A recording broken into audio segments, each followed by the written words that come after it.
Si tu es arrivé sur cette vidéo, c'est que tu souhaites devenir développeur et probablement que tu le sais. Un développeur, c'est quelqu'un qui doit avoir un esprit logique ou qui doit, à minima, s'entraîner à aiguiser son esprit logique.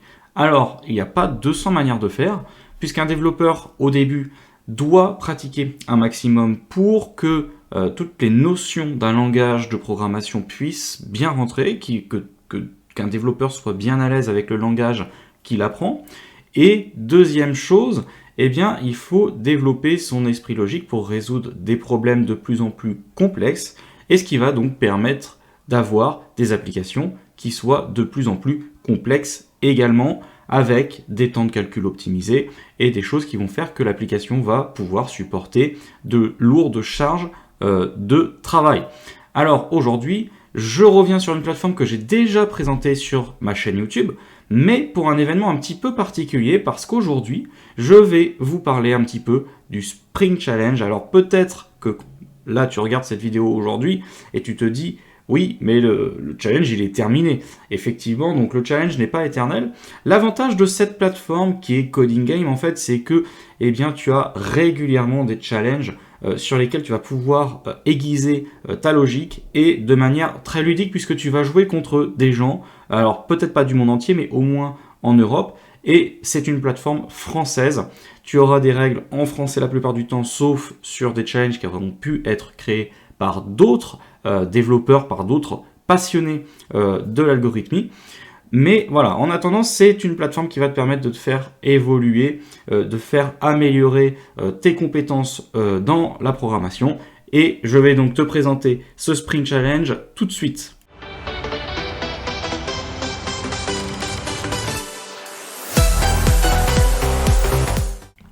Alors si tu ne me connais pas, moi c'est Unlock ton computer. Je fais des vidéos sur le développement web, la cybersécurité et prochainement sur le cloud.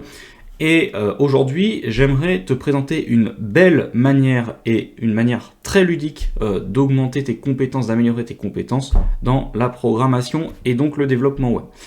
Alors, j'ai ici le site Coding Game, qui est un site très connu de tous ceux qui développent des compétences dans le monde du développement, notamment parce que vous avez plein d'exercices différents, très variés, et vous allez vous entraîner en étant un petit peu en compétition avec d'autres utilisateurs. Donc en fait, il y a vraiment un esprit de challenge qui va vous driver en fait dans votre apprentissage en fait tout simplement. Donc ça se présente un petit peu comme ça. Donc là c'est le Spring Challenge en ce moment, donc évidemment ça fait la une, mais en fait vous avez un profil avec une petite map comme ça. Donc au début l'idée ça va être de compléter plusieurs missions, ensuite vous allez vous séparer en plusieurs catégories, et nous en fait avec le Spring Challenge que je vais vous présenter aujourd'hui, on se concentre sur la partie intelligence artificielle, où le but du jeu, ça va être de résoudre un challenge de plus en plus dur. Donc en fait, ça fonctionne sous forme de ligue. Donc quand vous démarrez le challenge, donc on vous explique évidemment comment se déroule le challenge. Donc vous avez plusieurs ligues, il y en a 5.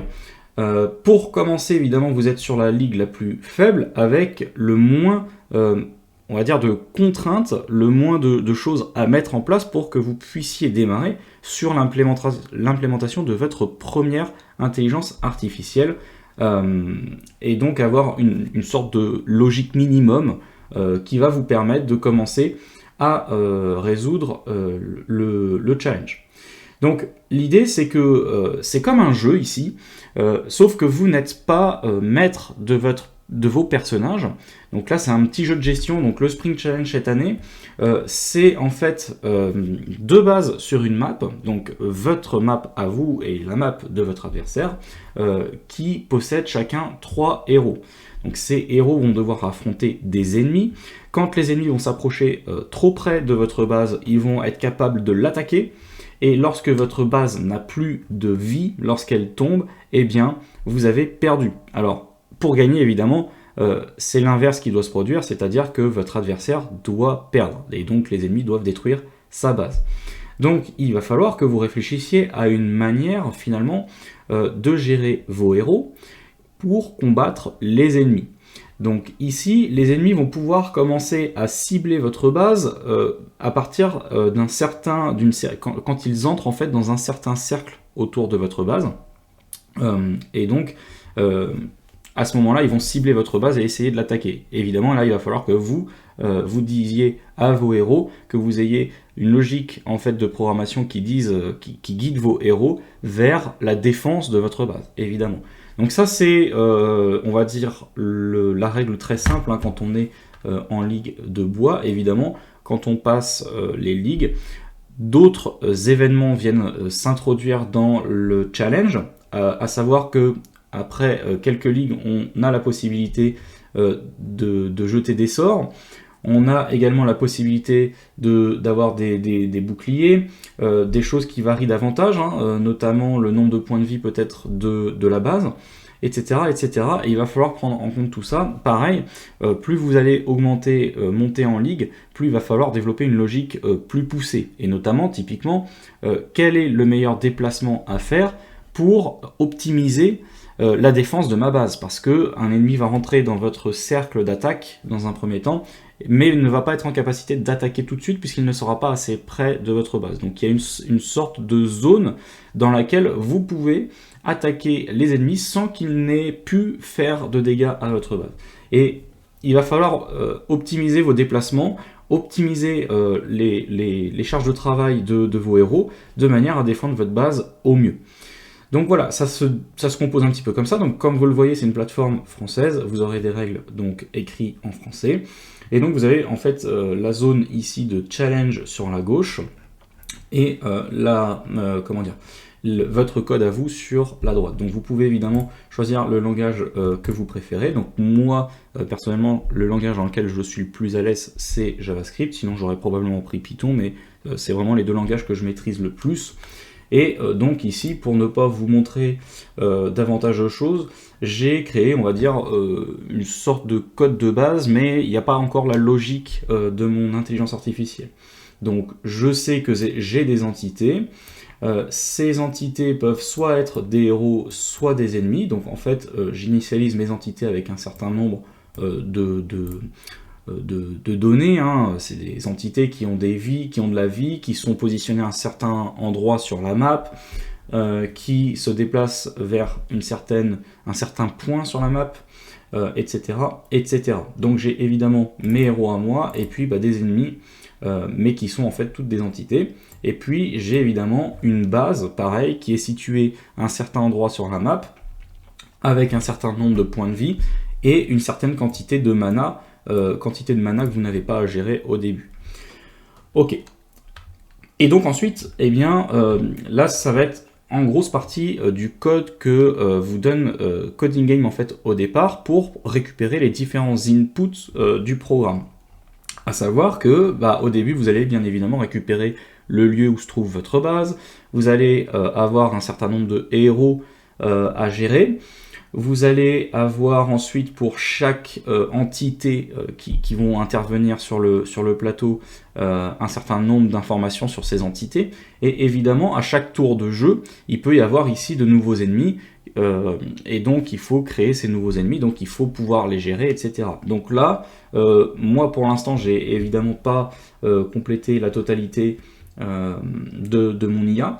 Mais j'ai essayé de poser un petit peu les bases finalement que je vais utiliser au long de ce challenge. Alors moi, au moment où je tourne cette vidéo, il reste 8 jours et 17 heures. D'ailleurs, si vous me suivez sur Instagram, je vous ai fait une petite story sur ce sprint challenge. Donc si vous voyez la vidéo suffisamment vite, évidemment, n'hésitez pas à rejoindre la bataille.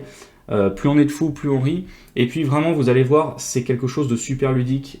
Ça va vraiment aider à aiguiser votre esprit logique et de la meilleure manière qui soit, quoi. Je trouve que c'est vraiment super captivant de faire du code comme ça sous forme d'un jeu.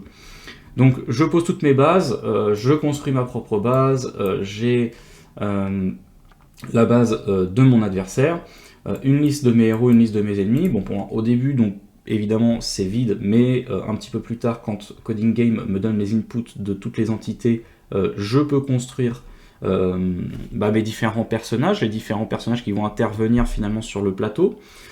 Et j'ai ensuite quelques petites méthodes qui vont me permettre de donner des actions, de réaliser des actions au moment où je vais vouloir répondre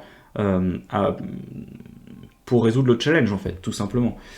Donc typiquement, quand à chaque tour, j'ai la liste des ennemis que Coding Game me donne, donc il me donne les inputs, et je vais mettre à jour finalement ma liste d'ennemis. Donc une partie de ces ennemis existeront déjà, puisque je ne les aurai pas battus en fait le tour d'avant, donc ce seront les mêmes ennemis, ils auront juste fait un certain déplacement, et donc je vais mettre à jour leur déplacement. Mais il se peut aussi que de nouveaux ennemis apparaissent, et donc je vais mettre de nouveaux ennemis dans ma liste d'ennemis sur le plateau. J'ai aussi par exemple ici une manière d'obtenir des ennemis qui commencent à devenir menaçants. Alors ici évidemment c'est quelque chose de très simple, hein. C'est très probablement pas ça qui va vous faire aller jusqu'à la dernière ligue. Moi non plus d'ailleurs, voilà, j'ai commencé tout juste à mettre en place ces choses là il y a 2 heures quoi en gros, et pour l'instant j'en suis pas très loin, hein. J'ai essayé de réfléchir un petit peu à la stratégie à aller adopter, et donc c'est vraiment ça qui est captivant. Moi souvent j'essaie de créer des petites fonctions qui vont me permettre de résoudre une partie du problème, on va dire, et ensuite, eh bien, la vraie partie, ce qui va vraiment se passer sur chaque tour, eh bien, vous voyez, elle est condensée en quelques lignes ici. Alors évidemment, pour le moment, elle ne marche pas parce qu'il me manque une petite méthode, mais dès que j'aurai implémenté cette méthode, je vais pouvoir déjà commencer à tester mon IA. Alors sur ce Spring Challenge, Coding Game a été très cool puisque vous avez un petit kit de démarrage que vous pouvez aller voir. Donc c'est sous forme d'un GitHub, et vous avez plusieurs petits fichiers. Donc là typiquement pour du TypeScript, donc du JavaScript en fait aussi. Enfin, c'est le même principe, hein, c'est juste un JavaScript typé. Et bien, vous avez un petit début d'IA qui peut fonctionner et que vous allez pouvoir utiliser, en tout cas tester dans un premier temps pour voir un petit peu comment fonctionne le challenge. Donc évidemment, je vous invite à aller voir un petit peu la présentation que j'ai faite de Coding Game.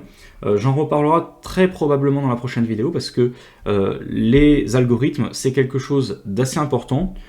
Certains diront peut-être que c'est pas vrai, mais je pense que c'est vraiment quand même quelque chose d'important parce que quand vous créez des applications, et je parle vraiment d'applications, pas de site vitrine ou quoi que ce soit, que vous êtes un vrai développeur qui implémentez des logiques qui peuvent être parfois assez lourdes, assez élaborées, je vois pas d'autre manière de faire que de faire un maximum d'algorithmes justement pour aiguiser cet esprit logique. Et évidemment, il n'y a pas que Coding Game comme plateforme pour réaliser ce genre de choses. Et dans la prochaine vidéo, je veux essayer de vous donner justement plusieurs plateformes sur lesquelles vous allez peut-être vous sentir mieux. Donc évidemment, moi, Coding Game, c'est une plateforme que j'affectionne particulièrement, mais il y a d'autres plateformes comme CodeWars, comme HackerRank, qui sont un petit peu moins tournées jeux vidéo, enfin jeux vidéo entre guillemets, et qui vont vous permettre également de résoudre des algorithmes de différents niveaux et qui vont pouvoir vous challenger à différents niveaux sur le langage de programmation que vous aurez choisi. Donc voilà pour cette vidéo très simple, mais qui j'espère vous aura donné envie d'essayer de réaliser votre petite IA. Alors si vous arrivez un petit peu tard pour ce Spring Challenge, vous avez plein de challenges d'IA sur Coding Game, vous avez plein d'autres types de challenges également, et je vous invite à aller voir un petit peu tout ça parce que vraiment c'est quelque chose de passionnant, et les gens derrière ce projet Coding Game, ce sont des gens passionnés. Donc n'hésitez vraiment pas à aller soutenir tout ça. Et moi, je vous retrouve sur de prochaines vidéos. Si vous voulez aller plus loin, évidemment, n'hésitez pas à me rejoindre dans ma mailing list où je vous donne très régulièrement des astuces pour s'améliorer dans le code, et puis où je vous raconte un petit peu plus les coulisses de mon business de freelance. Voilà.